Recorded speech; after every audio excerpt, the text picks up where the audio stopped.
میں چلاؤں اور اسی وقت میں کوئی اور چلائے تو نہ مجھ سے چلتا ہے نہ اس سے چلتا ہے، تو یہ سارا نظام درم برم ہو جاتا ہے۔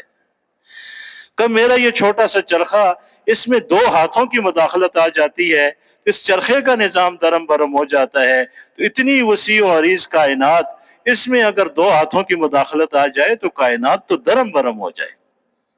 یہ تو وہ ہے جو بارشیں لاتا ہے، یہ تو وہ ہے جو دھوپ لاتا ہے، یہ تو وہ ہے جو خوشیاں لاتا ہے، یہ وہ ہے جو غم لاتا ہے۔ اور یہ آتے کیسے ہیں؟ مولانا یوسف صاحب رحمۃ اللہ علیہ فرماتے تھے، تم مجھے کسی علاقے والے لوگوں کے اعمال بتا دو، مجھے ایک بند کمرے میں آ کے بتاؤ، تو میں ان پہ آنے والے حالات بتا دوں گا۔ اور اگر تم مجھے کسی علاقے کے حالات بتا دو تو میں یہاں بیٹھے ہی ان کے اعمال بتا دوں گا۔ تو میرے محترم دوستوں اور بزرگوں، اللہ کی ذات بہت بڑی اور طاقت والی ذات ہے۔ ایک آدمی ایک عالم کے پاس آئے، کہنے لگے اللہ کی وحدانیت کبریائی کی کوئی دلیل دو، اور یہاں بیٹھے بیٹھے دو، اور سامنے کی جو چیزیں نظر آ رہی ہیں ان سے دو، تاکہ میں ایک عمومی لوگوں میں سے ہوں، میری بات سمجھ میں آ جائے۔ سامنے شہتوت کا درخت تھا، انہوں نے کہا یہ شہتوت کا درخت یہ اللہ کی وحدانیت کی دلیل ہے۔ اس نے کہا کیسے؟ اس نے کہا اس کو ریشم کا کیڑا کھائے گا، اس کے اندر ریشم بنے گا، اور اس کو بکری کھائے گی، اس کے اندر دودھ پیدا ہوگا، اور اس کو ہرن کھائے گا، اس کے نافے کے اندر مشک پیدا ہوگا۔ اب را پروڈکٹ ایک ہی ہے، ان پٹ ایک ہی ہے، چیز ایک ہی جا رہی ہے مختلف مشینوں کے اندر، اور اس کے اندر سے کون نئی چیزیں نکال رہے؟ وہ ہے اللہ۔ ایک طرف دودھ ہے، دودھ بالکل صاف ستھرا ہے، ایک طرف خون ہے، ایک طرف پیشاب ہے، اور اللہ اس سے خالص دودھ دے رہے ہیں۔ کون دے رہے؟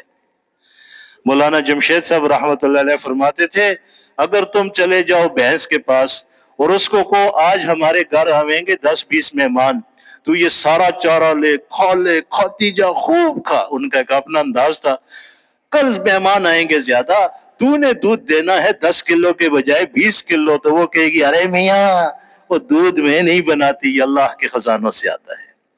تو میرے محترم دوست اور بزرگوں، اللہ کی ذات حقیقی ذات ہے، اور اللہ کی ساری صفات بھی حقیقی صفات ہیں۔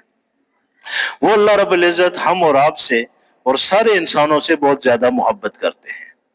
کتنی محبت کرتے ہیں کہ اللہ فرماتے ہیں اے میرے بندے، جب تو مجھے یاد کرتا ہے تو میں تجھے یاد کرتا ہوں، اور تو مجھے بھول جاتا ہے میں پھر بھی تجھے یاد کرتا ہوں۔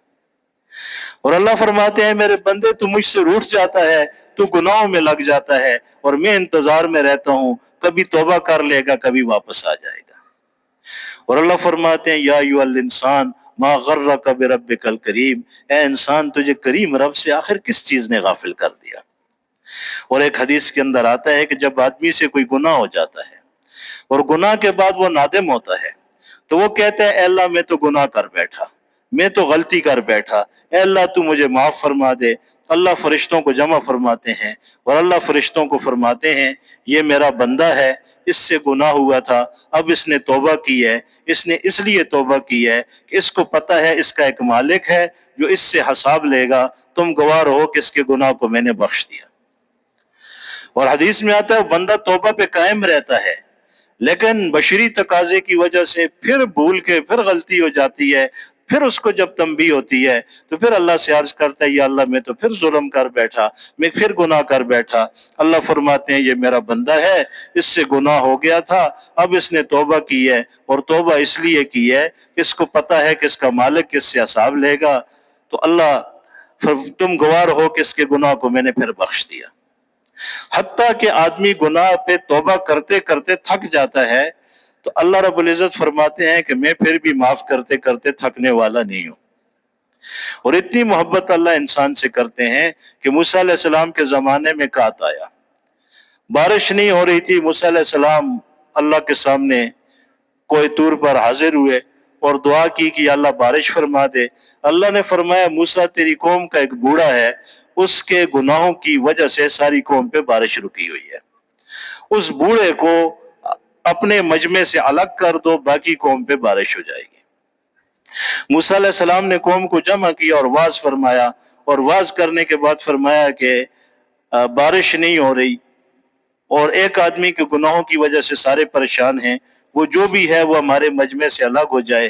جیسے ہی یہ بات کی تو اس نے دل ہی دل کے اندر سمجھا کہ ہوں تو میں ہی، تو اس نے کہا یا اللہ جو آج تک گناہ ہوئے اس پہ تو معاف فرما دے، آج کے بعد کبھی گناہ نہیں کروں گا، آج دوبارہ ستاری کا معاملہ فرما، جیسے ساری زندگی تو نے ستاری کا معاملہ فرمایا، میرے گناہوں پہ پردہ ڈال دے، میں آئندہ گناہ کرنے والا نہیں ہوں۔ توبہ کرتے ہی آسمان پہ بادل آ گئے، ہواؤں کا رخ بدلا، بارش شروع ہو گئی، موسیٰ علیہ السلام خوش ہوئے، قوم بھی خوش ہوئی، جا کے اللہ سے عرض کیا یا اللہ بندہ تیرا الگ ہوا نہیں ہے، شرط پوری نہیں ہوئی، بارش ہو گئی، یہ کیسے؟ تو اللہ نے فرمایا تارے موسیٰ جس سے روٹ کے بارش کو روکا ہوا تھا اس کی توبہ سے خوش ہو کے تم پہ بھی بارش کر دی۔ یا اللہ نام بتا دے کون ہے؟ اللہ نے فرمایا جب تک گناہوں میں لگا ہوا تھا اس وقت تک میں نے اس کو بدنام نہیں کیا، آج جب توبہ کر لی تو کیسے جو ہے میں اس کو بدنام کر دوں؟ میں تو خود چغلی کو پسند نہیں کرتا، میں اپنے بندوں کی چغلی کیسے کھاؤں؟ تو میرے محترم دوستوں اور بزرگوں، اللہ اتنی محبت انسان سے کرتے ہیں۔ علماء کہتے ہیں کہ ایک آدمی جب جوانی کا نشہ تھا، مال کا نشہ تھا، رشتہ داری کا نشہ تھا، عہدوں کا نشہ تھا، اللہ کو پوچھتا نہیں تھا۔ حالات ایسے گزرے کہ مال اس سے چلا گیا، پھر حالات ایسے آئے کہ رشتہ داروں نے ساتھ چھوڑ دیا، پھر حالات ایسے آئے کہ اپنوں نے ساتھ چھوڑ دیا، اور پھر ایسے حالات آئے کہ بدن نے ساتھ چھوڑ دیا۔ اب جب بدن پاس نہیں ہے اور مال بھی نہیں ہے، رشتہ دار بھی نہیں ہے، آگے پیچھے پھرنے والے بھی نہیں ہیں، تو اب یہ تنہائی میں اٹھ کے اللہ کے سامنے کہتا ہے یا اللہ تیرا بندہ ہوں اور بوڑھا ہوں، تیرے سامنے ہاتھ پھیلاتے ہوئے شرم آتی ہے، لیکن ہوں تیرا ہی بندہ، یا اللہ تو رحم فرما دے۔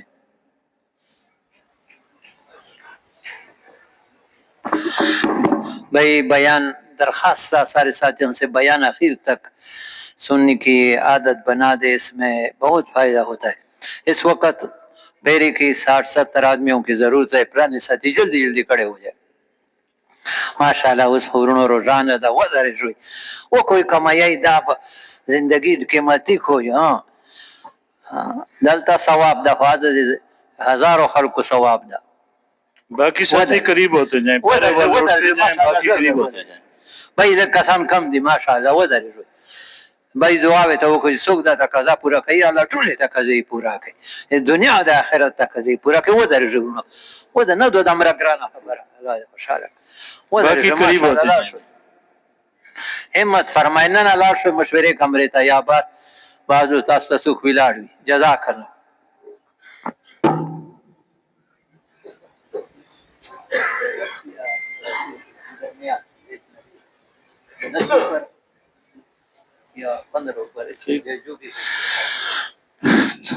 تو میرے محترم دوست اور بزرگوں، اللہ کی ذات انسان سے اتنی محبت کرتی ہے، اب وہ اللہ یہ چاہتے ہیں کہ سارے انسان دنیا کے اندر بھی کامیاب ہو جائیں، آخرت کے اندر بھی کامیاب ہو جائیں، اور اللہ رب العزت نے انسانوں کو دنیا اور آخرت میں کامیاب فرمانے کے لیے اپنا مبارک دین عطا فرمایا ہے۔ اب جو بھی اللہ کے مبارک دین پر چلے گا اللہ اس کو دنیا میں بھی کامیاب فرمائیں گے اور آخرت میں بھی کامیاب فرمائیں گے، اور جو دین کو چھوڑ دے گا دنیا کے اندر بھی وہ ناکام ہے اور آخرت کے اندر بھی وہ ناکام ہے۔ اب دین کیا ہے؟ 24 گھنٹے کی زندگی کے اندر اللہ کے سارے حکموں کو رسول اللہ صلی اللہ علیہ وسلم کے طریقوں پہ پورا کرنا، رسول اللہ صلی اللہ علیہ وسلم والے جذبے سے یہ دین ہے۔ اب نماز اللہ کا امر ہے اور اس میں ایک سنت کا طریقہ ہے، تو اللہ کا امر سمجھ کے نماز کو پڑھنا اور مسنون طریقے سے نماز کو پڑھنا یہ دین ہے۔ اس لیے مولانا جمیل صاحب رحمۃ اللہ علیہ فرمایا کرتے تھے کہ ہر عمل کو 6 صفات کے ساتھ کرو، جن میں 3 صفتیں تو ایسی ہیں جن کے بغیر عمل بنتا ہی نہیں ہے۔ وہ کیا ہے؟ صحیح یقین کے ساتھ عمل کو کرو، اور سنت کے طریقے سے عمل کو کرو، اور اللہ کو راضی کرنے کے جذبے سے عمل کو کرو۔ کہ یہ 3 صفتیں ایسی ہیں جس کے بغیر عمل بنتا ہی نہیں ہے۔ اب نماز اللہ کا امر سمجھ کے نہ پڑھی تو نماز نہیں ہوگی، اور نماز اللہ کا امر سمجھ کے پڑھی لیکن 1 رکوع کے بجائے 2 رکوع 1 رکعت میں کر لے، اور یہ سوچے کہ سجدے میں اللہ کے زیادہ قریب ہوں، 2 کے بجائے 4 سجدے کر لے، پھر بھی اللہ کے ہاں قبول نہیں ہے۔ تو اللہ کا امر سمجھ کے پڑھنا، سنت کے طریقے سے پڑھنا. اب یہ دونوں طریقے تو ٹھیک کیے لیکن جذبہ کسی اور کو راضی کرنے کا ہے تو پھر عمل بن جائے گا؟ عمل پھر بھی نہیں بنے گا. کہ باقی 3 صفات ایسی ہیں جو عمل کو اچھا کرنے کے لیے، سنوارنے کے لیے، مزین کرنے کے لیے. جیسے ایک بچہ پیدا ہو گیا، اب زندہ ہے لیکن ہاتھ نہیں ہے، پیر نہیں ہے، آنکھیں نہیں ہیں، کان نہیں ہے، تو اس کو بھی بچہ کہیں گے لیکن یہ بھرپور فائدہ استفادہ نہیں حاصل کر سکے گا. تو کہ باقی 3 صفتیں جو ہیں یہ اس عمل کو مزین کرنے کے لیے ہیں کہ فضائل کا شوق ہو کہ اس عمل پہ اللہ کیا دے رہے ہیں. اب میں نماز پڑھ رہا ہوں، اللہ خوش ہو کے مجھے دیکھ رہے ہیں. میں اللہ کی بات کر رہا ہوں، اللہ راضی ہو رہے ہیں، اللہ خوش ہو کے مجھے دیکھ رہے ہیں. میں اللہ کے لیے قربانیاں کر رہا ہوں، اللہ مجھے خوش ہو کے دیکھ رہے ہیں. ایک صحابی جو ہے کسرا کا تاج لے کر آئے اور منہ چھپایا ہوا اور تاج کو مال غنیمت میں ڈالا تو کسی نے آواز دی کہ اپنا نام بتا دو، تو اس نے کہا جس کے لیے میں لے کے آیا ہوں اس کو میرا نام اچھی طرح پتہ ہے. تو اللہ کو راضی کرنے کا جذبہ اور فضائل کا شوق اور نفس کا مجاہدہ. تو میرے محترم دوست اور بزرگوں، اب یہ ہے کہ 100% لوگ اللہ کے اوامر پہ آ جائیں. اس میں بنیادی امر نماز کا ہے. مولانا یوسف صاحب رحمۃ اللہ علیہ فرماتے تھے کہ اگر 50% امت نمازی ہو جائے تو امت مسلمہ جو ہے، مسلمانوں کا اسلام میں زوال ختم ہو جائے گا اور کافروں کا کفر میں عروج ختم ہو جائے گا. اور یہ 51% اگر ہو جائیں گے نمازی تو کافروں کا کفر میں زوال شروع ہو جائے گا اور مسلمانوں کا اسلام میں عروج شروع ہو جائے گا. اور مولانا الیاس صاحب رحمۃ اللہ علیہ فرماتے تھے کہ اگر آگ لگی ہوئی ہو تو گندا پانی بھی آگ کو بجھا دیتا ہے.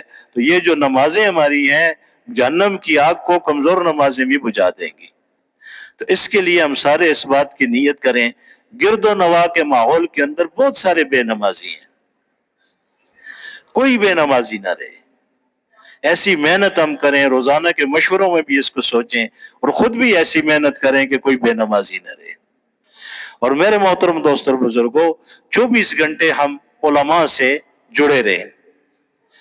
کہتے ہیں کہ علم کی روح کیا ہے کہ اہل علم سے ہم جڑ جائیں اور ہر وقت یہ دھیان ہو کہ اس حال میں میرے رب نے میرے لیے کیا رکھا ہے. جو کاروبار ہم کر رہے ہیں اس کو مفتیوں کے ایکس رے سے گزاریں. جو کام ہم کر رہے ہیں اس کو مفتیوں کے ایکس رے سے ہم گزاریں. بعض اوقات ہم سمجھ رہے ہوتے ہیں کہ یہ کام ٹھیک ہے اور وہ ٹھیک نہیں ہوتا، اور بعض اوقات ہم سمجھ رہے ہوتے ہیں کہ یہ کام ٹھیک نہیں ہے اور شرعاً اس کی ٹھیک ہوتا ہے، وہ گنجائش ہوتی ہے.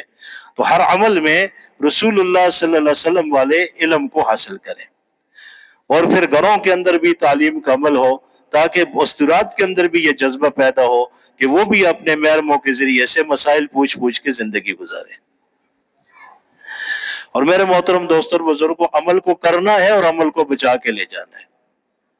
اب ذکر کیا، تلاوت کی، تسبیح کی، مسنون دعائیں پڑھی، سارے نیک اعمال کر دیے، لیکن اب عمل کو اللہ تک پہنچانا ہے. تو ہمارے حضرات کہتے ہیں کہ بعض لوگوں کی کمائی 1 لاکھ ہوتی ہے اور خرچے 2 لاکھ ہوتے ہیں، تو مہینے کے آخر میں کتنے مقروض ہو جاتے ہیں؟ 1 لاکھ قرضہ چڑھ گیا. اور ایک آدمی کی کمائی 30,000 ہے لیکن اس نے مہینے میں 20,000 خرچہ کیا تو مہینے کے آخر میں کیا بچا؟ 10,000. یہ 30,000 کمانے والا 10,000 بچا کے چلا گیا اور 1 لاکھ کمانے والا آخر میں 1 لاکھ کا مقروض ہو گیا اور سال میں 12 لاکھ کا مقروض ہو گیا. رسول اللہ صلی اللہ علیہ وسلم نے پوچھا کہ مفلس کون ہے؟ تو صحابہ نے عرض کیا کہ یا رسول اللہ ہم تو مفلس اس کو جانتے ہیں جس کے پاس مال نہ ہو. تو فرمایا میری امت کا مفلس وہ ہوگا جو پہاڑوں جتنے نیک عمل لے کر آئے گا، لیکن کسی کی اس نے غیبت کی ہوگی، کچھ عمل اٹھا کے اس کو دیے جائیں گے. کسی کا حق مارا ہوگا، کچھ عمل اٹھا کے اس کو دیے جائیں گے. کسی کی اور حق تلفی کی ہوگی، کچھ عمل اٹھا کے اس کو دے دیے جائیں گے. حتیٰ کہ ماشاءاللہ پیری دی پر ملګری کم دی مخکې ملګری اوچت شو، لږ ملګری همت وکړي. ماشاءالله پیری دی پاره شاباس، زړه ملګری همت وکړي.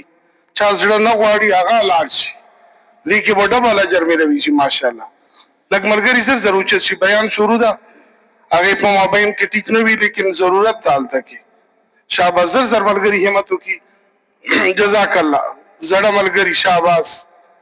شاباس شاباس متاسو خو رسول دی دی پاره چې متاجر میلاو شي الله راضي شي او الله په دې باندې ډیر راضي کیږي چې متاسو دی الله دې مېلمانو پیراک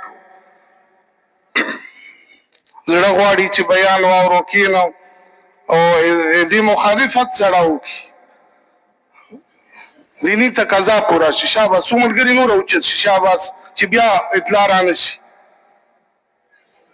شاباس زړه څومره اوچت شي بس اللہ تاسو ته بدلی درکا الله پاک مو دنیا آخرت خستا کا متاسو څو کې دین تقاضی پورا کوي الله به دې ټولي تقاضی پورا کوي ان شاء الله متاسو ټول محتاج یو حاجتمن یو او الله پاک غیرتی ذات ته چې څوک دی الله دې دین تقاضی پورا کوي الله به دغه سي نه پری دي ان شاء الله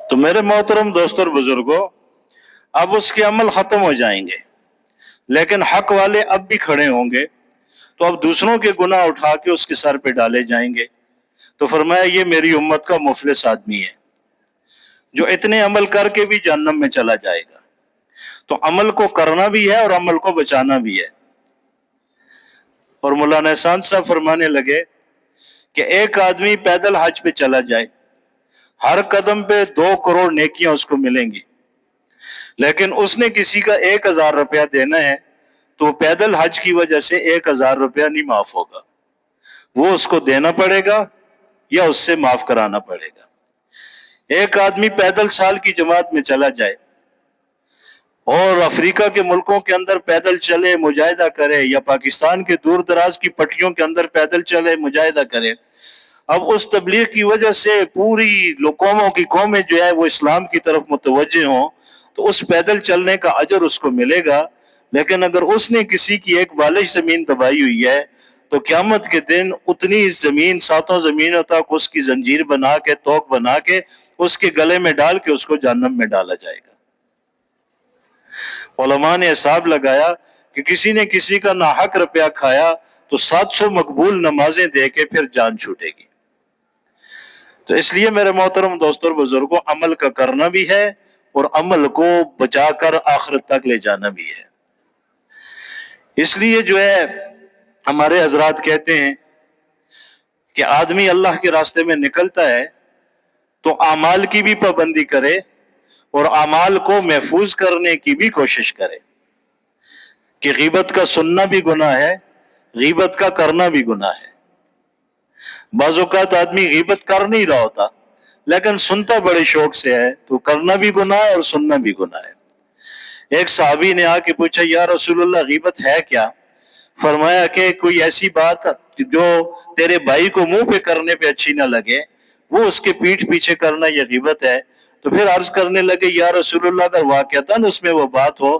فرمایا واقعتاً ہو پھر تو غیبت ہے ورنہ بہتان ہے جو غیبت سے بھی سخت گناہ ہے رسول اللہ صلی اللہ علیہ وسلم کے زمانہ میں 2 عورتوں نے روزہ رکھا تو مرنے کے قریب ہو گئی تو حضور کو اس کی اطلاع دی گئی فرمایا ان کو پیالہ دو کہ اس میں الٹی کریں الٹی کی تو خون کے لوتھڑے اور کچا گوشت نکلا تو انہوں نے قسم کھائی کہ ہم نے تو گوشت کو چکھا بھی نہیں فرمایا یہ وہ عورتیں ہیں جنہوں نے حلال روزی سے روزہ رکھا اور حرام چیز سے روزے کو توڑ دیا گویا کہ یہ مسلمانوں کی غیبت کرتی تھی تو اس لیے میرے محترم دوستوں اور بزرگوں غیبت سے بچنا اور قطع رحمی سے بچنا رسول اللہ صلی اللہ علیہ وسلم عرفات میں بیٹھے ہیں اور فرما رہے ہیں کہ ہم ایک دعا کرنا چاہتے ہیں اگر ہماری مجلس میں کوئی قطع رحم ہو تو وہ اٹھ کے چلا جائے اللہ ہماری دعا کو رد فرما دیں گے ایک نوجوان اٹھا اور اپنی خالہ کے پاس چلا گیا خالہ اس سے ناراض تھی اس نے کہا تو خلاف معمول کیسے آ گیا